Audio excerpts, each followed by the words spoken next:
Hey YouTube, Alex here. In today's video, we're going to talk about expats behaving badly. And what are the most common issues that I see when it comes to expats behaving badly? In my time here in Dumaguete, I've met some wonderful guys who are from the US mostly, but other countries as well. Guys that I enjoy spending time with, guys that are fun to be around. I've also met a lot of hot garbage. I thought I'd get into some of the reasons as to why I think that there are expats that are behaving badly. As far as personality disorders go, I think the most common one that I've noticed here is narcissistic personality disorder. And these guys, they come here because they're seeking admiration and attention. Back home, there ain't nobody. Here, oh, you're an expat, you're a foreigner. And the little bit of money they have can allow them to command a lot of attention. They wouldn't be able to date in their home country. They wouldn't be able to rent a house in their home country. They wouldn't be able to live the standard of living that they live here. And in some ways, I could relate in terms of just being able to enjoy life. But in other ways, they take it a step further and they feel like they are commanders, or they're telling people, oh, look at how awesome it is. These people have to do this for me. These people have to do that for me. And they're seeking admiration. I get the convenience. I get the standard of living. I struggle to be around people that they come here expressly because they could demand attention from people. I struggle to be around those who have a sense of grandiosity, like, oh, look at me. I'm this high-end, successful foreigner, when really they were not that successful back home. The entitlement. I'm entitled to this specialized attention. I'm entitled to attention from women. I'm entitled to be waited on hand and foot. It's because I am so special. The final point is this need for admiration. Oh man, I'm a handsome guy. Look at all the attention I get here. Look at how good I look. They exaggerate their positive qualities to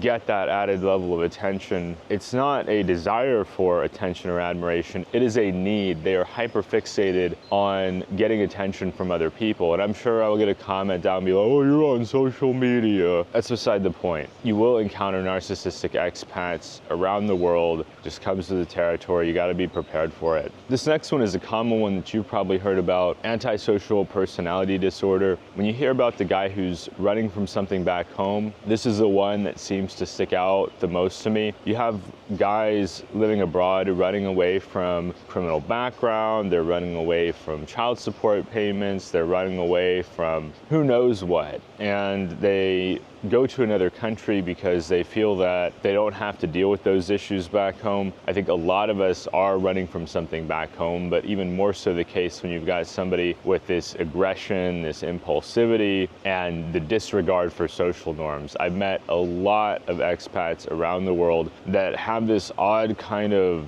social rejection thing going on, like they just don't fit into normal society, and so they go live in a place where they can exist outside of society. And then they also have some of these tendencies toward aggression. On a long enough timeline, you will meet expats with aggression problems. It just comes with the territory. All types of aggression, passive aggression, overt aggression, physical aggression, all kinds of pathological behavior that it'd be one thing if it just affected them, but they're actively going out there trying to impact other people. Some of these guys are smart. They figured out how to fly under the radar through anonymity, through avoiding accountability, and they congregate in some of these expat hotspots. They like to go to places where they feel that they can blend in, that a foreigner is not going to be sticking out or out of the ordinary. The next point, point number 2, is not about personality disorders, but rather high conflict personality. So not necessarily to the degree of personality disorders, but just having a tendency to have issues. With high conflict personalities, with these types of people, they like to come to a lower cost of living country because with the lower cost of living, they have more time. They can exert influence over other people more easily. If you have a high conflict personality and you try to go into work and argue with your boss, they're going to be able to put you in your place. They're going to tell you, hey, just do your job, dude. Whatever it is, I don't care, just do your job. Well, if you've got some more money than the average person, it's not so easy to get into that dynamic. It's not so easy for somebody to tell you to just do your job. You may not be permitted to work. And so they get this power dynamic. They get to throw their little bit of money around back home. They'd have to keep working because of the high cost of living. They wouldn't be able to leverage their money very easily because they wouldn't have enough money. Back home, you need to be a multi-millionaire to even begin to exert influence over people. And even then, if you treat somebody badly, back in the United States, there's ways that they can get back at you. You could get thrown out of establishments more easily. There's a way of handling that. And there's enough people throwing enough money around in the US that one customer that's a problem may just get thrown out, may just look, you know what, you're more trouble than you're worth, you're not welcome to come back. I've seen people get basically banned from different kinds of establishments. You see this in retail, for example, where if somebody does certain types of behavior, then they just get banned from that retail establishment, no questions asked. I've seen it a little bit here, but it seems like people are more forgiving on average here. People back home in the US, not that forgiving. A lot of these people struggle with relationships back in their home country because they bring high volatility to their relationships. They're always trying to control, they're always trying to manipulate, they are always trying to dominate, and there's a presumption here that the women are more traditional and they're more accommodating, that they will tolerate more bad behavior than the women in the United States. Whether that's true or not is besides the point. It does attract guys who have these high conflict personalities. I remember Bob. I met a gentleman named Bob, and he kept telling me, I want a subservient woman. I want a woman that's gonna allow me to lead. Is she gonna allow me to lead, or is she gonna try to lead me? And Bobs are a dime a dozen here, unfortunately. You're gonna meet plenty of Bobs who, they come here because they want that power dynamic. They want to feel like they can control, like they can dominate. It comes from insecurity, it comes from personality problems. They know the behavior is not tolerated or normal back home, and it's not normal here, but people that are struggling may have a stronger willingness to tolerate that behavior, where back home it's like, dude, just get lost. You meet a lot of bizarre guys looking for love here. You meet a lot of guys with obvious high conflict personalities here that they cannot get along with other people very well back home, and so they come here because they perceive that they can try to force people to get along with them. Here in the Philippines in particular, people are non-confrontational. They generally don't want to argue, they don't want to fight. I think it's called pakikisama. There's also the saving face element where people avoid shame. So you've got this recipe for people who love conflict and want to control and dominate to try to push people to their limit. It's really unfortunate, but they know people have the internet, bad people have the internet, problematic people have the internet. They can learn about different cultures. They can figure out where they can go, where with their small amount of money, they can engage in problem behavior that they're unwilling to go to therapy to treat, right? That's what somebody with this situation should do, is they should go to therapy. They should seek a licensed counselor to help them sort out their internal issues. They will use this laid-back atmosphere to push people as far as they think they can get away with it. It's really unfortunate. I don't like seeing it. I sometimes think to myself, am I the only expat that likes Filipino people or likes Filipino culture or enjoys being around Filipinos? I know that's not true. I have some great friends here that are very good to the Filipino people, but it does make me wonder sometimes when I see somebody giving a local person a hard time. And the more I researched this video, the more I figured it out. I should be clear here, the majority of expats don't fall into these categories. The majority of guys are awesome, but they're quiet and you don't hear about them. Are all the expats like this? Some people are wondering, are all the expats like this? No, that's not the case. It's just that the bad guys, the bad gals are the most vocal, the most obvious, the most over the top. The third reason expats will behave badly is due to financial pressure, and there's so many examples of this. I don't even know where to begin. Some people come here underprepared. They're not prepared financially. They're not prepared in terms of the economic resources they need to live here long term. They come here with 20 grand and they expect that to last 3 years, thinking they're gonna live on a very small amount of money, and then an emergency comes up, an unexpected situation comes up, all kinds of different things arise, and they feel like, oh no, what am I gonna do? And so they start to behave badly. All of a sudden they're gonna start a new business. They go around town asking to borrow money. Oh, we're raising money, I need investors. And before you know it, they've collected a big bag of money from unsuspecting guys and gals, and then they take off and they disappear. Oh, what happened to them? Oh, I don't know, they just disappeared one day. I've heard this story numerous times in different countries. It's more common than you'd like to think. It also shouldn't come as a surprise that in a lower cost of living country that there would be people that know this, that the cost is less, and that they could come here with less money than what it would take in their home country to retire and own their own time, basically. Spend their time how they want, go out to restaurants, live in a nice neighborhood, be able to hire locals to help them with different things.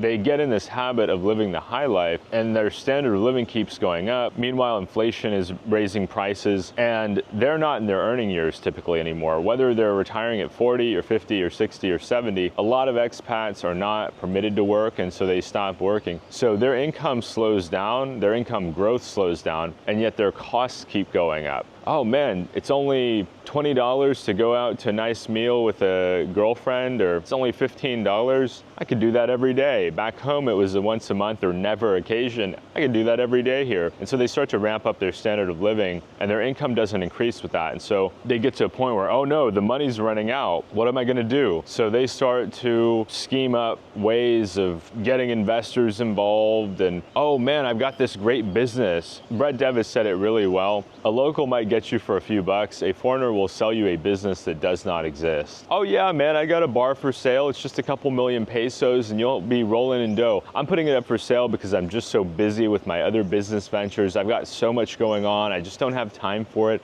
but you'll do really well with it. You'll have a cash flow and this and that, and then money changes hands and that other guy, I've got to go back home to handle something. I'll see you next week, man. I'll see you in a few weeks, man. Next thing you know, they're on a boat to another island, they're on a plane to another country, and you never see them again. I've heard of this story where somebody will rack up a bunch of debts and then they will just disappear. They borrow money from Peter, borrow money from Paul, borrow money from this guy, that guy, the other. Once the pressure starts to mount and build up, they just disappear. They just leave and run away and nobody ever hears from them again. Nobody ever gets their money back. It's just basically gone. This is one of those areas that is more subtle. With the personality disorder, everybody can recognize a jerk, but somebody who's a scammer, I mean, some of these people are con men who are very experienced at ripping people off. They've been ripping people off their entire lives, and they just get better and better at it. And then sometimes they get caught. You probably could think of an expat who has gotten in trouble for something back home, and then people find out about it.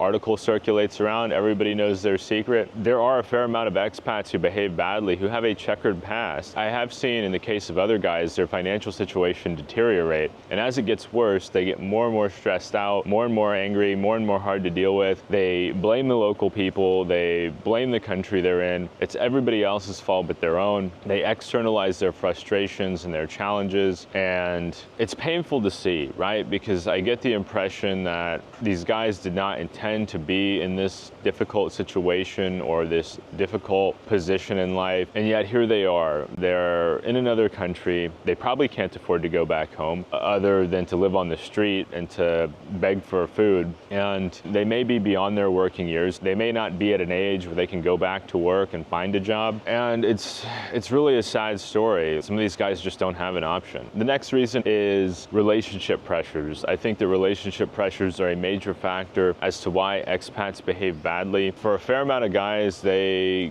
date the first woman they meet. You have some guys meeting a woman at the airport who cannot even make it into town without being in a relationship. Some guys are engaged before they meet the woman. It sounds bizarre, but some guys are that lonely and desperate back in the West. And so because they haven't done any filtering, because they haven't gone on any first dates in some cases, they end up in a relationship with somebody who has some challenges. And with a challenging background, and I know because I have a challenging background, the family dynamic is not healthy. And back home, it's not as big of a deal. Like for me, I just cut my family off. I'm estranged from them. Check out the video on my channel if you want to know some more backstory there. But that's not so simple in a country that is family oriented. It's harder to distance yourself from your family in a country that is very family oriented. I've known some women who recognize the toxicity to just move islands totally. They move to a different part of the country, they get a job in a different part of the country, they go to college, they pay their way through college in a different part of the country, and they just don't want to be around the toxicity. But other guys find themselves in a relationship with a woman who doesn't want to be away from the family, who wants to be close by. That's when the asking for money starts. That's when the requests for money and the greater and greater, and it keeps accelerating up. Oh yeah, I'll get you some groceries this week, no big deal. Oh, you need me to fix the house? Oh yeah, sure, I got it. And the requests for money just keep escalating. And guys that struggle with boundaries don't know how to say no. They don't know how to set boundaries. Maybe they're locked in, they have a child together, they're reliant on family support for childcare. For whatever reason, they haven't figured out a tactful way to move to another island. I'm not suggesting you should or shouldn't do this. For some guys, they benefit from being in a different island from their family. They might not want to be in that city or location. There may not be anything inherently wrong with that city. They just have a preference to live somewhere else. And if they're bankrolling their expat lifestyle and they've worked really hard to get there, they may want to live in line with their preferences. And so it can have this two birds with one stone effect where they're able to be away from a toxic family. That woman may recognize it. She may be totally aware that that dynamic is not healthy. She may not have the means on her own to get away from that. Some expats, they just don't see this, they don't think through this, and they get stuck. Now you're just watching this train wreck in slow motion where they don't know how to get away from the situation. They may have, like I said, a major commitment in many different ways to this person, and they're stuck. And so they start to behave badly. They run away from the situation. They don't take responsibility, take accountability for being involved with this person. They blame the person. Oh, they're a bad person. This is where you hear the "I got scammed" thing come into play a lot. She scammed me, she scammed me. Well, what happened? Well, I sent her some money, so she didn't really scam you. Well, I bought this and I bought that and the other, and I'm not saying there aren't scams here, okay? Scamming is a problem anywhere there are people. But there are so many guys that refuse to take accountability, that have a victim mindset, that everything that goes wrong is always somebody else's fault. You will hear a lot of guys with major relationship issues externalize it, blame it on the other person. Oh, she did this, she did that, when they didn't do any research on relationships here in the Philippines. They didn't watch any YouTubers or a couple that validated their beliefs. Oh, I'm so good because I'm a Western man. She's lucky to have me because I'm such a catch. And the reality is far more complex than that. It's not so simple. I think a lot of guys, they drink their own Kool-Aid and they don't want to see reality. It leads to some of the problems that I discussed in this video. There are guys that behave badly here because they think that the Philippines offers more traditional gender roles, and that means that the women here have to put up with any range of their bad behavior. Behavior that we know would absolutely not be tolerated back home, but because of the warm and open-minded culture here, people feel pressured to tolerate behavior that is otherwise unacceptable back home. I've seen it too many times to count. It's unfortunate because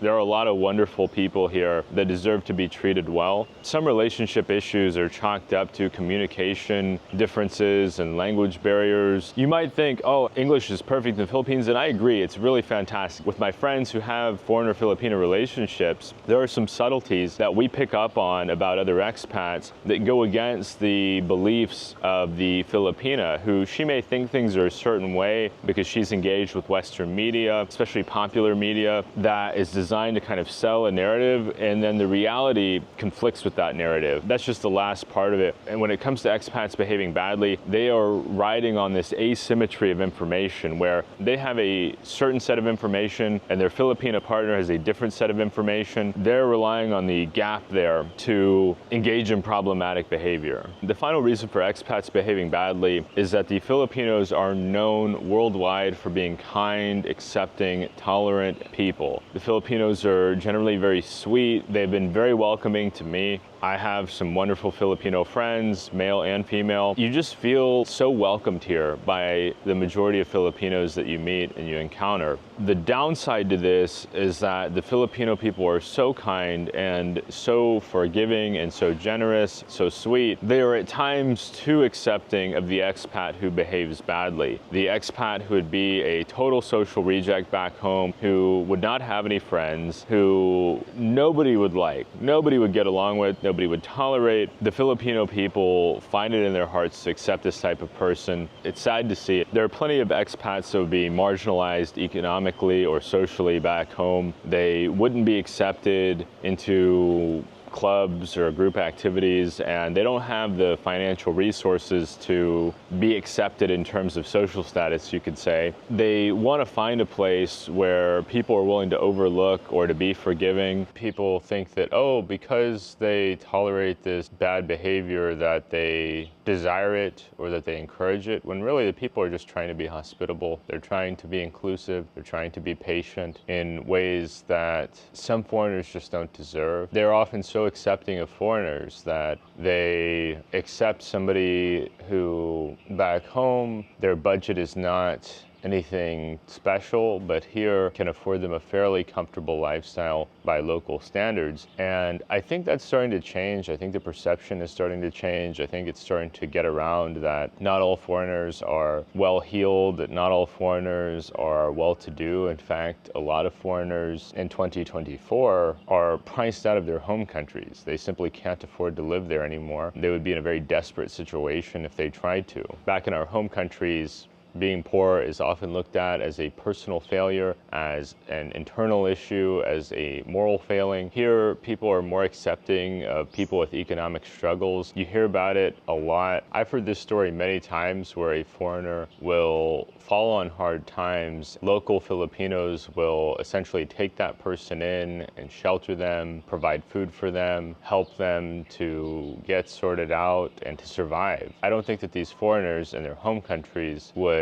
get the same reception. I think they would rely on social services because nobody would put up with them without an obligation to do so. I generally find Filipinos to be far more forgiving than the average American, some of whom can hold grudges for a very long time. I've known numerous Americans to hold grudges that started when they were small children, that they're elderly and retired, and those grudges are still a thing. Additionally, I found that because Filipinos are warm-hearted and tolerant and open-minded, some expat communities have this tendency to form a kind of an echo chamber and regurgitate ideas that don't make any sense, and back home, somebody would intervene. Some Americans are shameless, and they would step in and say, no, what you're talking about is ridiculous, disrespectful. Depending on the context, they might get thrown out of an establishment if they are discussing certain topics in such a way that would harm the business. But I found here there's a higher willingness to accept such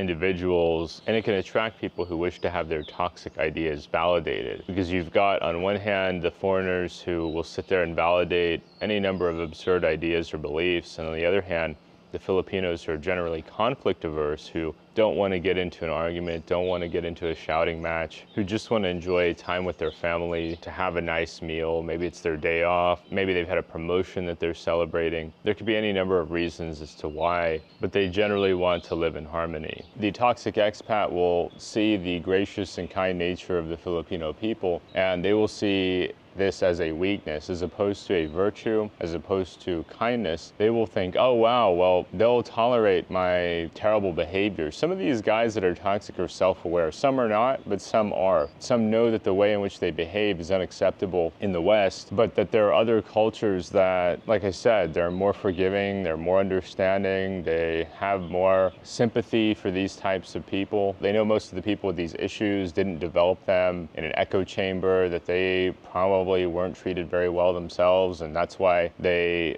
learned this kind of behavior. They learned this way of doing things that doesn't allow them to fit into their home country. That's why they left their home country, is that people won't tolerate it, people won't put up with it. They try to go to places where they are not as accountable. There's a power imbalance where they get into situations where they can leverage their modest amount of money to exert greater sense of control. A lot of toxic people look for situations where they can dominate and control. They find out in certain types of structures that their behavior will be quickly called out. People aren't going to want to hire you. You see this with advertising deals where a celebrity will get caught doing something bad, and then overnight, their advertising deals will dry up. They may be in a position where they've got enough money such that they can kind of eke out a still comfortable lifestyle. But for these toxic expats, they're not celebrities. They're not famous. Many of them aren't accomplished back home. But what is a small amount of money back home can get them into these situations where they can control people. They might go for a woman who is of very, very modest means, knowing, hey, there's real consequences to her leaving me. It's not so easy for her to tell me, look, I'm not going to put up with this, because she may be reliant upon him to provide some additional money, to provide health care for her family, or to provide shelter for her family. And she's not in a position where she could just call this behavior out in the same way that a woman in the United States could. Some expats are also exploiting the sense of anonymity, where they can just come and go as they please. Oh, it didn't work out here. Oh, I've got a bad reputation here. I'll just go to the next island. I'll just move over there. Nobody will know my name. Nobody will know my history. Some vloggers also have a responsibility here, where they sell the Philippines as this panacea of solutions to all of life's problems. And so it attracts some guys with a lot of issues that think, I'll just go over there and everything will be perfect. Everything in my life will be fixed. My personality problems won't be an issue. My budget problems won't be an issue. My tendency to create problems won't be an issue. And that's not the case, but they think it is, right? I mean, there's a lot of vloggers out there that they find a problem, people with issues in their home country, and they sell the solution as go to another country. And the Philippines happens to be an easy sell. Gorgeous tropical country, beautiful beaches, attractive women, fresh fruit available, a lot of variety in terms of activities. I'm often saying there's something here for everyone. And so that does attract some of these guys that want to behave badly,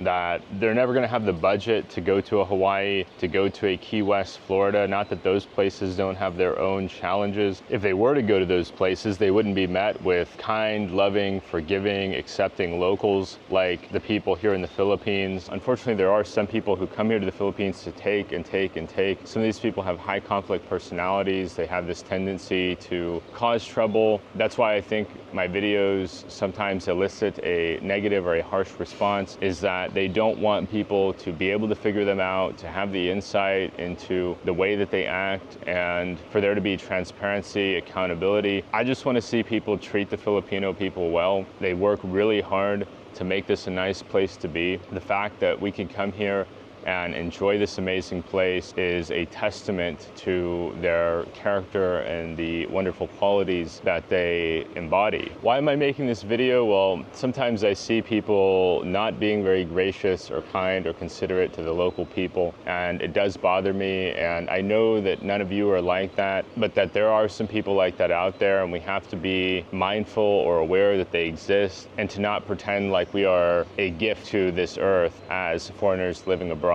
Let me know what you think down in the comments. Have you seen expats behaving badly? What kind of behaviors have you seen that are a problem? Some people say don't be negative. I don't see this as negative. I see it as neutral, as neutral observations of reality, being able to address some of these concerns. And I've had Filipino people both in person and in my comment section tell me, yeah, I've encountered difficult foreigners and I wasn't sure how to deal with it. Additionally, give us a thumbs up if you enjoy this content. It helps with the algorithm. Finally, subscribe to the channel down below if you want to see more content like this, and we'll see you soon.